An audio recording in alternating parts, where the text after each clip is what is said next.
Every dream begins with courage. This is your time. Welcome to Freedom to Succeed. The morning light slanted through the thin curtains of the small house on the edge of the town. It was one of those quiet dawns that felt suspended in time, when the world still seemed to be half asleep, and even the wind moved gently, as if it didn't want to disturb the silence. Arjun sat by the window, watching the world outside with the stillness of someone who had too many dreams but no place to take them. He was 16, old enough to know disappointment, yet young enough to still believe that something extraordinary could happen one day. His home was a modest one, 2 small rooms and a kitchen that always smelled faintly of smoke and boiled tea. His father, once a carpenter, had lost the use of his right hand in an accident. His mother ran a small roadside stall, selling tea and biscuits to the morning workers. Arjun helped her before school, his mind always somewhere far away, lost between the world he lived in and the one he imagined. He wanted to be an artist. Not the kind who paints for fame, but the kind who paints to feel alive. He used to say to himself, if I can draw what I feel, maybe I'll understand who I am. But his sketchbook had been empty for weeks now. Ever since his father's accident, life had shifted from color to gray. School became mechanical, art became distant, and dreams began to fade quietly, like paint washed off by rain. That morning, as he stood outside with his worn-out school bag, he noticed something unusual near the footpath, a small, trembling figure hidden among fallen leaves. It was a bird, a white pigeon, wings matted with dirt and a faint trace of blood glistening on one side. It was trying to move, but each attempt ended in pain. Arjun crouched beside it. For a moment, their eyes met, the boy's curious and uncertain, the bird's full of fear and silent plea. He gently cupped his hands around it. The bird didn't resist, it only shivered, its tiny heart beating fast against his palm.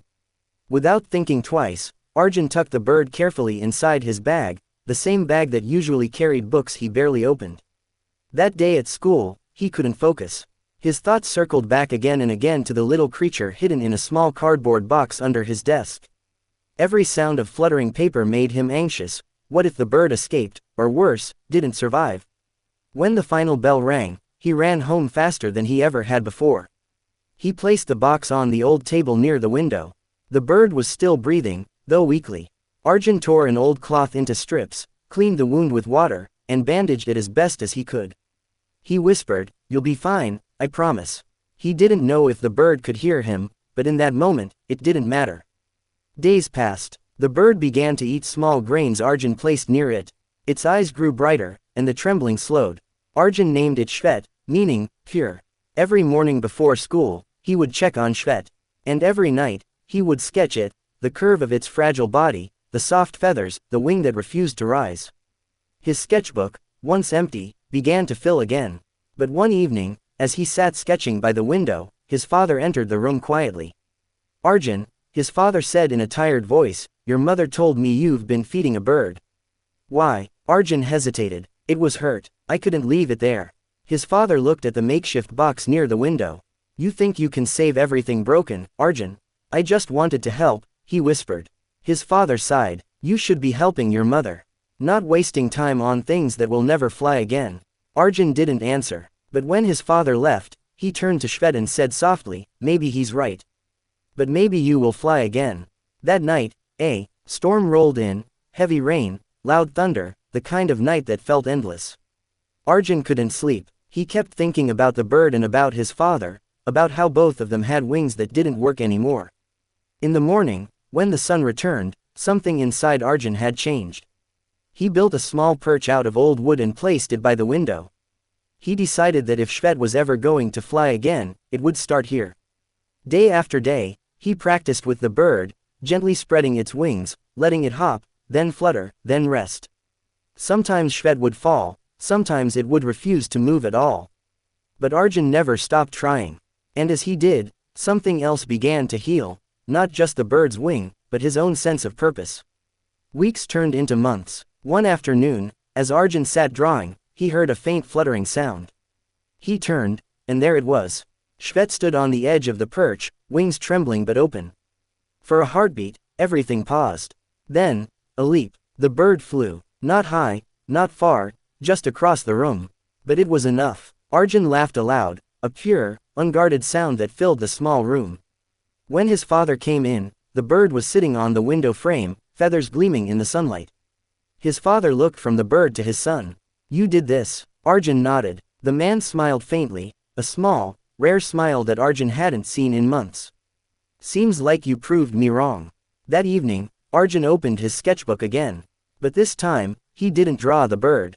He drew himself, standing beside an open window, wind in his hair, eyes full of hope. The days after Shvei's first flight were quieter, but something inside Arjun had awakened, a pulse of energy that refused to fade. He began to see his small world differently.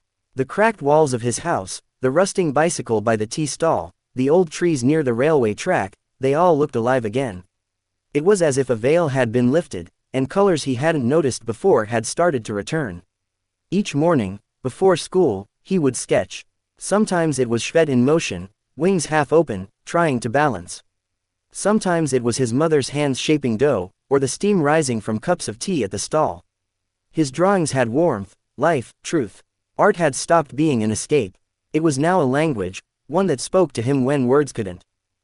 One evening, while Arjun was sketching outside, his art teacher, Mr. Mehra, stopped by. He was a thin man in his 40s, with glasses that always seemed to slide down his nose and eyes that noticed everything. He looked at Arjun's open sketchbook. "These are yours?" he asked. Arjun nodded, a little shyly. Mr. Mehra turned the pages slowly, his expression unreadable. "You've improved," he finally said. "There's emotion here, not just technique." Arjun smiled faintly. "I've been practicing." The teacher glanced toward the window, where Shvet was perched. "You found your subject, didn't you?" "I think so," Arjun replied softly. "It's strange. I didn't know drawing something broken could make me feel whole." Mr. Mehra smiled. "That's art, Arjun. It doesn't heal what's broken, it teaches you how to live with the cracks." He paused, then said, "There's a district art competition next month. You should enter." Arjun's heart skipped. "Me? But I've never." "You've got the heart for it," Mehra interrupted gently. "That's more than most people ever find." That night, Arjun couldn't sleep. The idea of the competition both thrilled and terrified him. He opened his sketchbook and looked at the pages filled with Shvet, fragile, imperfect, yet alive. He whispered, "Maybe we both can fly higher."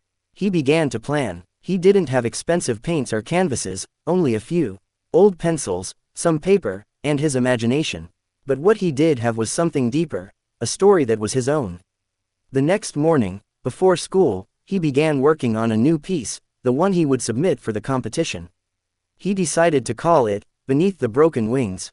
In the painting, he imagined a bird trying to fly over a city wrapped in fog. Its wings were torn, but its eyes were full of light, the light of hope. He spent every free moment on it, early mornings, late nights, even breaks at school. His mother would sometimes watch quietly from the door, her eyes soft with pride. His father, though still reserved, had started to change too. He no longer dismissed Arjun's art as wasting time. One evening, while repairing a wooden stool with his left hand, he said quietly, "Your bird's flying better than before." Arjun smiled. "She's learning. We both are." As the competition day approached, nerves crept in. He had never shown his work publicly before. Doubts whispered, what if no one likes it? What if it's not good enough? But each time those thoughts came, he looked at Shvet, who now flew freely across the small courtyard, no longer confined to the window. The bird had become a living symbol of everything Arjun had learned: patience, resilience, and faith in the process. The morning of the competition arrived bright and warm. Arjun wrapped his artwork carefully and carried it to the town hall. The room was filled with students, some with professional art kits, others with canvases bigger than his entire table at home. He felt small, almost invisible. When his turn came to present his piece, his hands trembled slightly as he unveiled it before the judges. For a few seconds, there was silence. Then one of the judges, an elderly woman with silver hair and kind eyes, leaned forward. "What's the story behind this?" she asked. Arjun swallowed. "It's about believing in what's broken," he said. "I found a bird once, its wing was injured. Everyone said it would never fly again. But it did. I think people are like that too. Sometimes, we just need time to heal." The woman nodded slowly, her eyes glistening. "Beautiful," she whispered. The results were announced that afternoon. Arjun didn't win the first prize. He didn't even win second. He won third. But to him, it felt like standing on top of the world. He held the small bronze medal in his hands, and for the first time in years, he saw his father smiling with pride, a real smile that reached his eyes. That evening, when they returned home, his mother cooked his favorite meal. Shvet fluttered around the room as if celebrating too, landing finally on Arjun's shoulder. He looked at the bird and whispered, "We did it, didn't we?" The bird cooed softly, its feathers brushing against his cheek. From that day forward, Arjun's sketches changed again.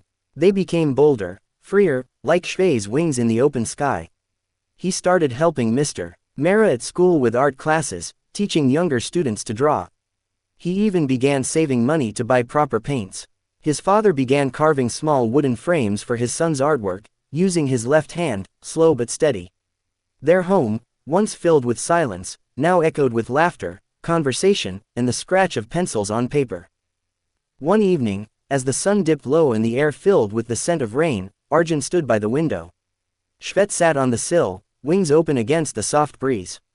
He thought about how far they had both come, from that day on the footpath when he'd found a broken creature, to now, when both of them had learned to rise again. He realized something then: success wasn't about winning competitions or medals. It was about choosing to begin again, every time you fall. He smiled. "Thank you," he said softly to the bird, "for teaching me how to fly." And as if understanding, Shvet spread her wings and soared out into the evening sky, free, fearless, and whole. Arjun watched until she disappeared beyond the trees, a white shimmer against the fading gold of the sun. He didn't feel sad, he felt complete, because sometimes, letting go was also a kind of freedom. He turned back toward his desk, where a blank canvas waited. He dipped his brush into the first color, bright blue, and began to paint. For the first time, he didn't draw wings or skies. He painted dreams. If this story touched your heart, don't forget to like, share, and subscribe to Freedom to Succeed, because here, every story lights a new spark in your journey to greatness. See you in the next video. Until then, keep growing, keep shining, and keep chasing your freedom to succeed.